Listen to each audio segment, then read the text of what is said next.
Hello Prakash Raj గారు, ఈ రోజు ఉదయం పవన్ కళ్యాణ్ గారిని ఉద్దేశించి మీరు చేసిన ట్వీట్ చూసా.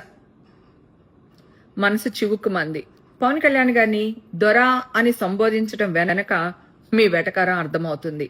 తెలంగాణ ప్రాంతంలో దొర అనే పదాన్ని ఏ ఉద్దేశంతో వాడతారో మీకు తెలియంది కాదు. పవన్ కళ్యాణ్ గారిని రాజకీయంగా విమర్శించండి, తప్పులేదు.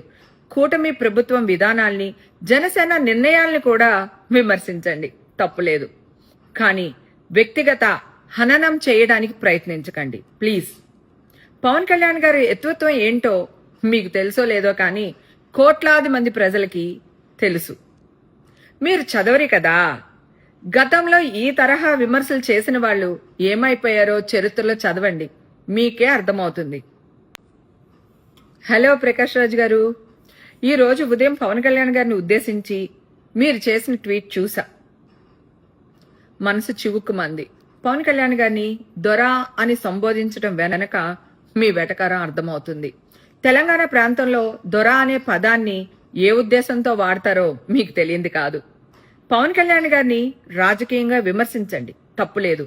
కూటమి ప్రభుత్వం విధానాల్ని, జనసేన నిర్ణయాల్ని కూడా విమర్శించండి, తప్పులేదు. కానీ వ్యక్తిగత హననం చేయడానికి ప్రయత్నించకండి ప్లీజ్. పవన్ కళ్యాణ్ గారి ఎత్వత్వం ఏంటో మీకు తెలుసో లేదో కానీ కోట్లాది మంది ప్రజలకి తెలుసు. మీరు చదవరి కదా.